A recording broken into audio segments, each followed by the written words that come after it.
Death Trick, Donald Strachey Mysteries, Book 1. Author, Richard Stevenson. Publisher, MLR Press. Narrator, Eric L. Aust. Chapter 1. The woman's voice was full of the music of business. Donald Strachey. Yo. Mr. Stuart Blunt is calling. One moment, please. No. Cars were double parked on both sides of Central Avenue, and I watched an Albany police cruiser negotiate the course like a Conestoga wagon up the Donner Pass. By Thanksgiving, it could be in Schenectady. Again. Donald Strachey? Speaking. We were disconnected, sir. Stuart Blunt will be with you in just a moment. I hung up. The sky over Jimmy's lounge was slate gray, and a cold wind chewed at the crumbling caulking around the window pane next to me. 5 weeks after Labor Day, and already winter was sliding across the state from Buffalo like a new ice age. I found some masking tape in the back of my desk drawer. I ripped off a long strip and pressed it against the grime where the pane met the frame. Ring, ring. Strachey. Mr. Strachey, this is Stuart Blunt. I've been trying to reach you. The damn line's been tied up. What can I do for you, Mr. Blunt? My attorney, Jay Tarbell, tells me you've handled missing person type situations, and I seem to be saddled with one. Perhaps you've seen it on the media. I said yes, I had. I'd much appreciate your getting together with Mrs. Blunt and me to discuss the situation. You probably understand that the matter could develop into an extended time frame. Are you available? I pitched the gay community news I'd been reading for the past hour onto the sooty stack of advocates and GCNs below the windowsill. Down on Central, an old blue Pinto was stalled sideways in the middle of the street, and the midday traffic was backing up on both sides. A foot patrolman glanced over his shoulder and ambled into Jimmy's. I said, I'll do what I can to clear out a block of time. How does next Thursday look? In point of fact, Mr. Strachey, I was thinking hopefully we could do business sooner than that. I could work something out for this afternoon. As you know, we've got one hell of a situation over here. It was that, though Blunt spoke in the tones of a man who hadn't exactly been unhinged by it. If, when all about you are losing theirs, grace under pressure, or whatever. I'll make some arrangements, I told him. Where's your office? Twin Towers. But why don't we make it at my residence? Mrs. Blunt will wish to be present. He gave me the address. Say 1:30. I'll be there. There were 2 banks within close walking distance of Twin Towers on Washington Avenue. I phoned my lover's ex-roommate's ex-lover, who worked at the Mechanics Exchange Bank.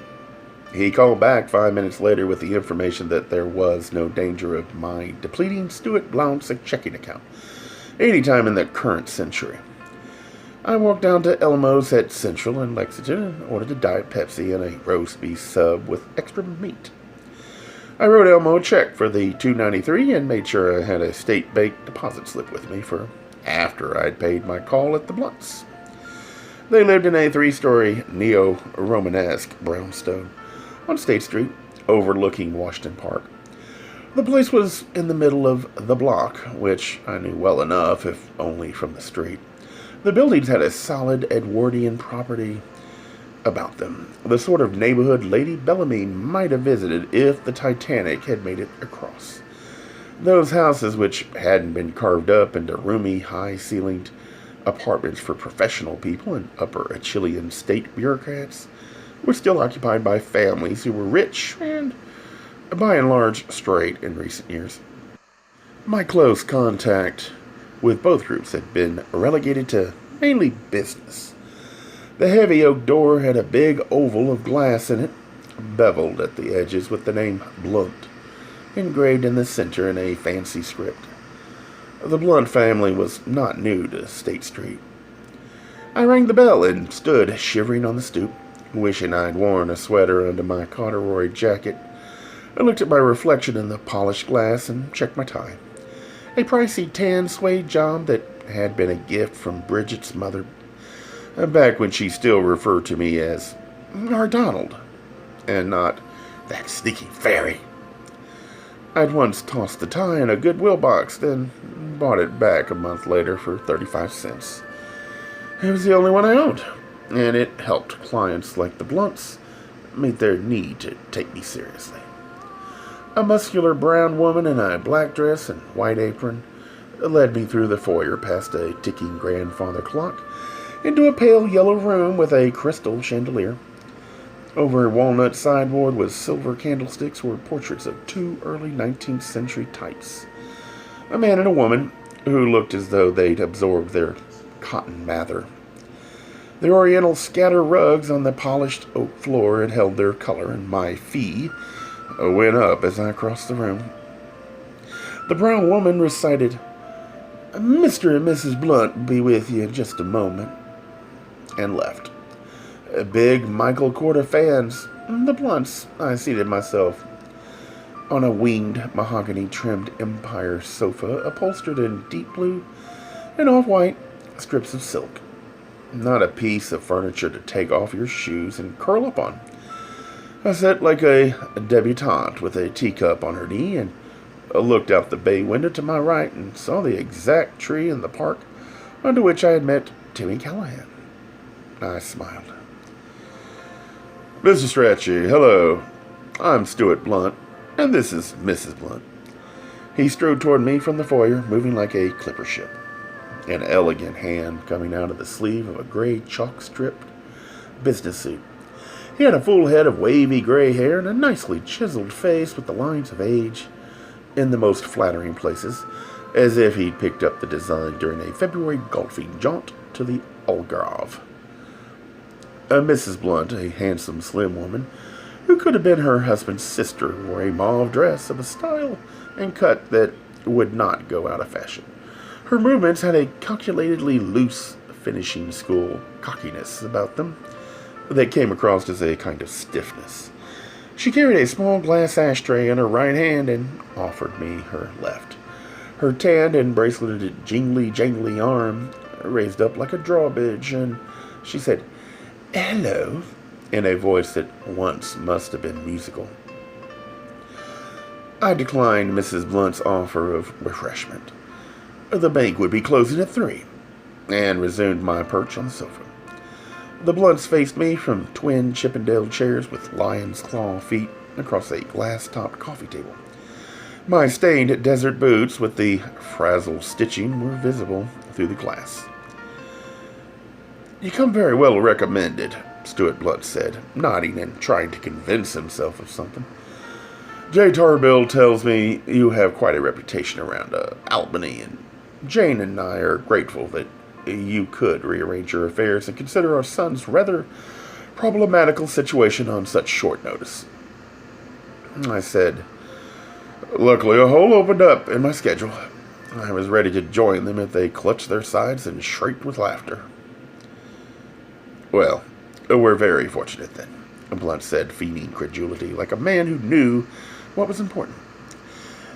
"Because you've certainly got your work cut out for you. The police have been searching for William for nearly a week now, Mr. Strachey, and they haven't so much as turned up a trace of the boy. However, it's my understanding that you'll have access to resources that the police are unfamiliar with. Relatively speaking," he gave me a strange smile.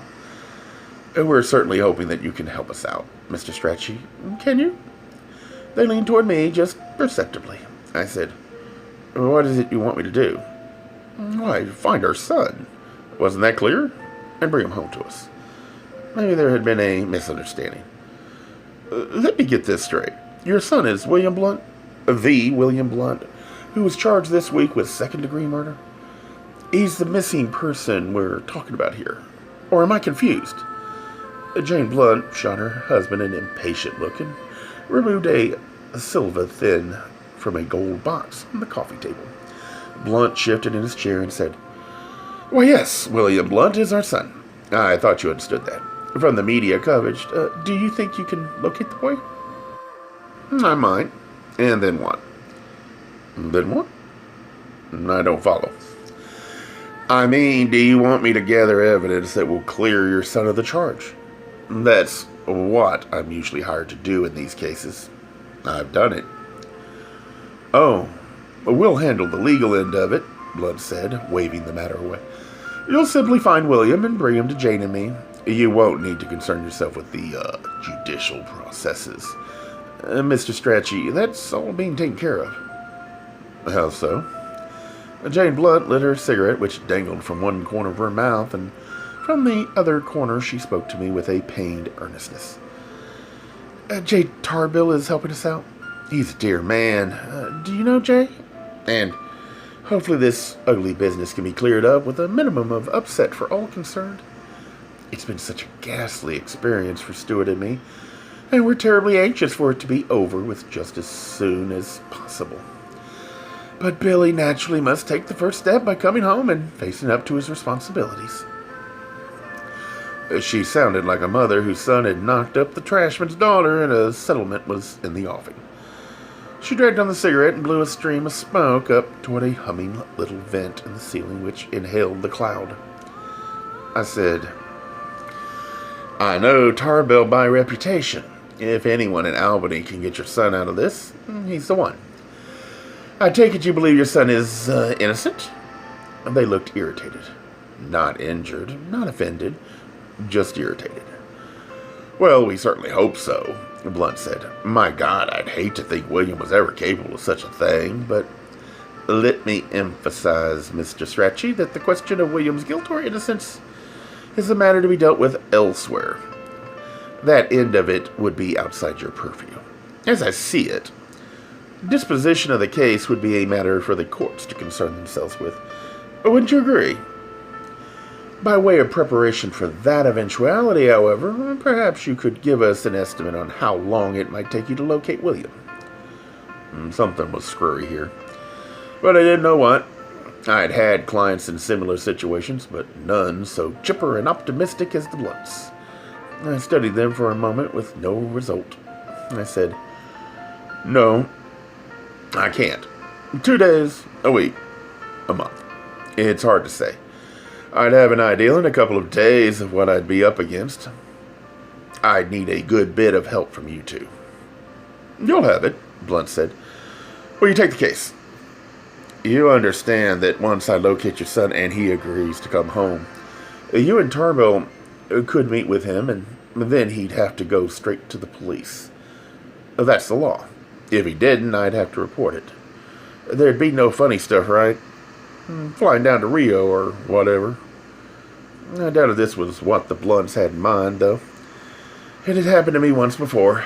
I'd rounded up a client's embezzler husband, who instead of turning himself in, flashed his 300 thou to my client, and the happy couple left together on the first flight for Brazil. I'd lost my fee and barely escaped in abetting a felony charge, and sometimes regretted I hadn't followed on the next plane. Mr. Strachey, Blunt said, J. Tarbill is an officer of the court. He has a reputation to uphold in this community, as do Jane and I. We're hardly about to jeopardize our good names by participating in a conspiracy to circumvent justice. As I say, we are confident that some formal resolution to the matter can be arrived at that will satisfy all the interested parties. I'm afraid you'll just have to accept my word on that. He gave me a sickly smile. I just thank God, Jane Blunt put in, that we live in modern times. What were they up to? Stuart Blunt had a reputation around town as a high-toned wheeler-dealer. Suburban real estate, shopping malls, cozy connections with the politically well-placed. And well, I suppose there were jurisdictions in the state of New York where you could still get a murder fixed. I doubted Albany County was one of them. In the 1930s, I guessed, but not in 1979. Maybe the Blunts held a genuine, abiding faith in their son's innocence and were confident that with a nudge from them, here and there up the line, justice would triumph. It was a topic they didn't seem to want to go into. I said, Have you already done a deal with the DA or what? I like to know what I'm getting into. I've got a license to keep. Jane Blunt's eyes flashed, and she sucked furiously on her cigarette. Her husband sighed deeply. They were taking some unaccustomed abuse from me. and I guessed I knew why. Mr. Strachey, it's all being worked out with the appropriate authorities. Believe me, it is. What we're counting on, you see, is that a prison sentence can be avoided. That some alternative approach to William's rehabilitation can be worked out. If you get my drift. No, I didn't. Are you talking about a tour in the Peace Corps or what? Fill me in. What's new on the correctional front? I can tell you this much, Mr. Strachey. Judge Feeney has already been consulted, and he has given his blessing to the program we have in mind, as has the district attorney. Does that reassure you? Killer Feeney. Maybe he was going to allow the Blunts to have their son hanged at home from the family chandelier. I said, if your son is innocent, isn't all this dealing a little premature? Blunt squeezed his eyes shut. For a long moment, then deciding I was probably worth all of this, he opened them and gazed at me wearily. Let me explain. I'm a realist, Mr. Strachey. In my business, I have to be. I know what the evidence against William is. It's all been laid out for me. No, I don't believe that my son killed a man. William is troubled, yes, but I can't accept for a minute the notion that William would take a human life. It's just that the situation is rather an intractable one. Wouldn't you say? Jay Tarbill has gone over the evidence with me, and he's given his opinion, which is not favorable. Jane and I have been over it and over it. And we're simply doing what we think we must do. Making the best of a sorry state of affairs, Jane Blunt added. I said, my fee is $150 a day, plus expenses. If you agree to that and to giving me your full cooperation, I'll take the case. They relaxed. Thank you, Blunt said. Thank you, Mr. Strachey, for placing your trust in us. I didn't trust them any further than I could toss their walnuts sideboard. But there were aspects of the case that interested me. For one, both the accused and his alleged victim were gay. And there was the additional incentive of my needing at least $2.93 to cover the check I'd written after lunch at Elmo's. I decided to risk becoming involved with these people I neither liked nor understood, and then figure them out as I went along. It wasn't going to be the first time. I said, tell me about your son. When did you last see him? I'd done it again. They looked at me as if I'd just said, up above the world you fly, like a tea tray in the sky. Except this time my irrelevant gibberish had them squirming in their Chippendale seats. We haven't seen William since before the crime, Blunt finally said. I believe it was some weeks ago, back in the later part of the summer, if I recall precisely. That's not very precise. Billy has a lot of growing up to do, Jane Blunt said. She flushed under her terrific tan. What happened the last time you saw Billy? Tell me. Maybe that will help me begin to understand your son. And his parents. Blunt sucked in the corner of his mouth and sat looking droll. His wife gave me a full frontal of her nostrils, sighed deeply, and spoke.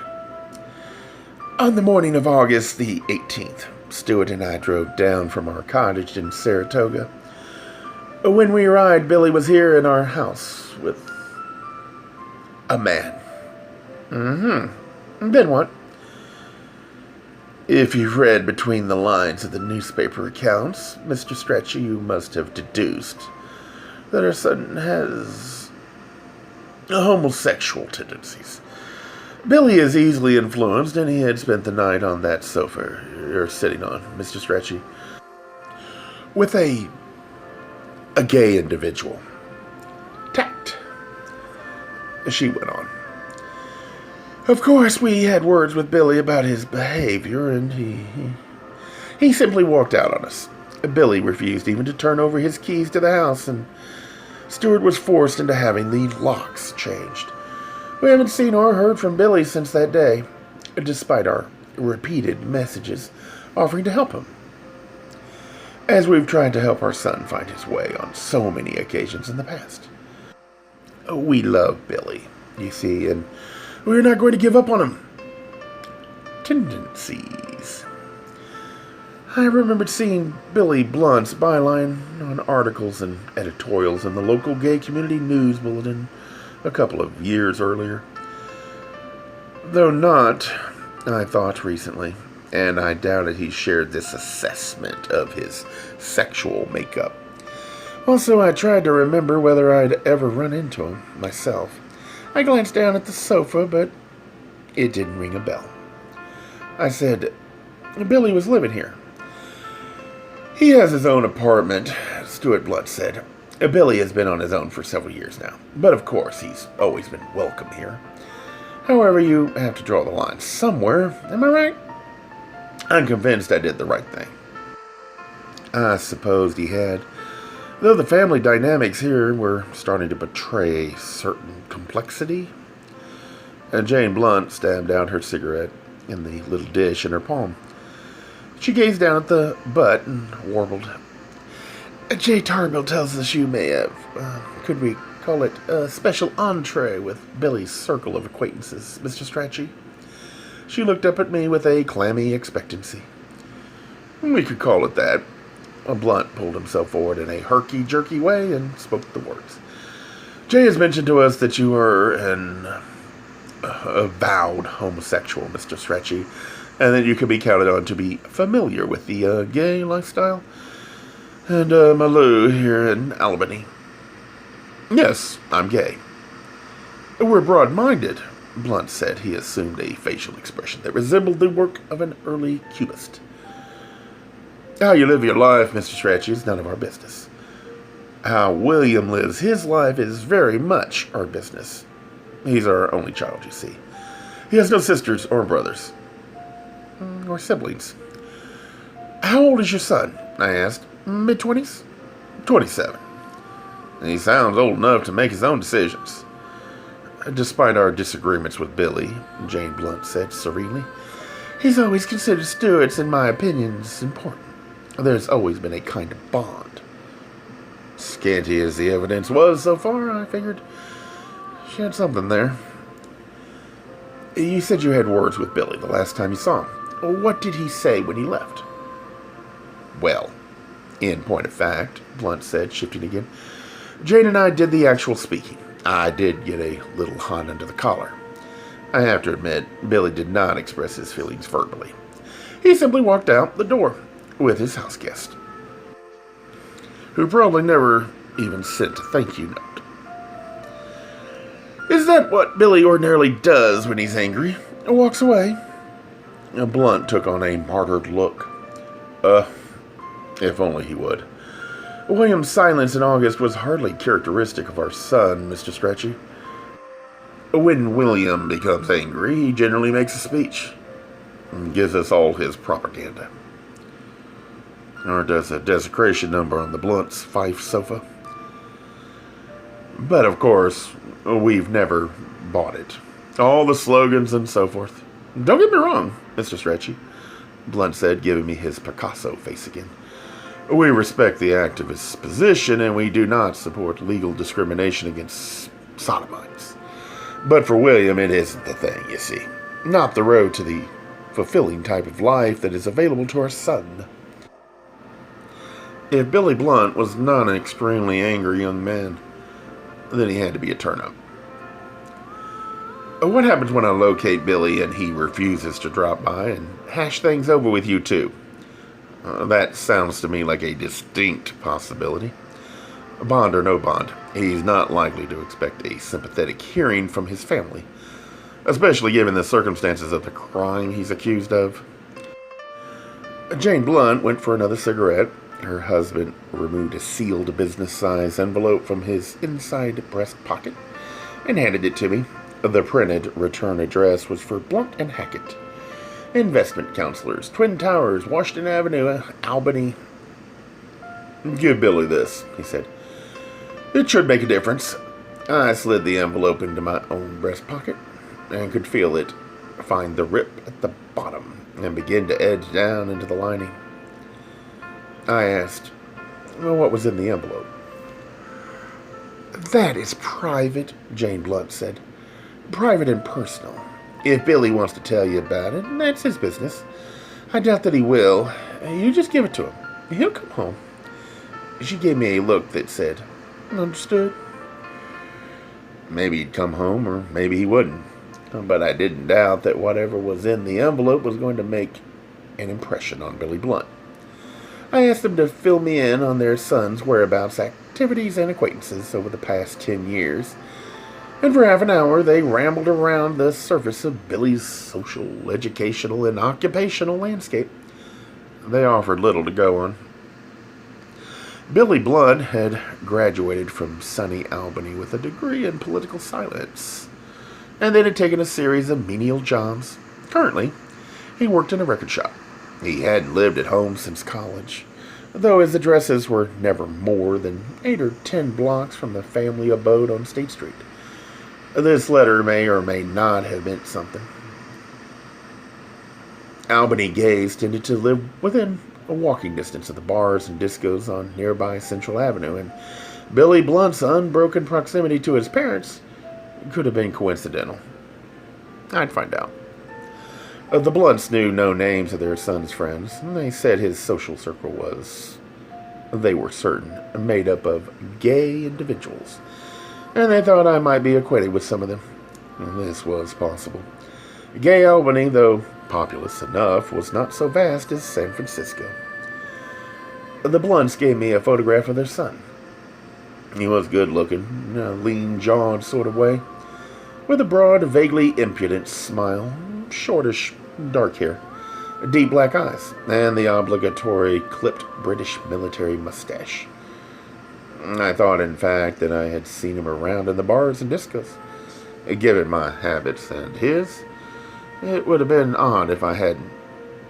They provided me with Billy's current address on Madison Avenue, and a check for $1,000, which I stuffed deep in my pants pocket. I said I'd report back to them within a week, but that I had a few physical loose ends to tie up in mid-afternoon before I began work on their case.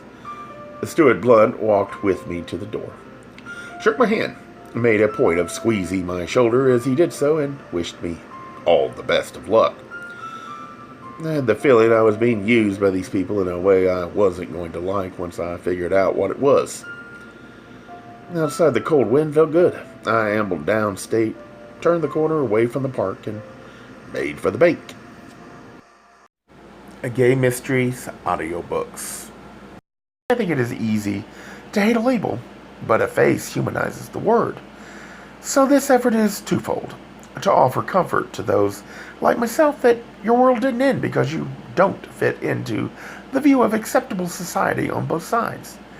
And in hopes of helping those with family that are LGBTQ, that it doesn't mean we are aliens from the child they once knew. Reassure them so they can maybe be supportive at the same time, being true to their values.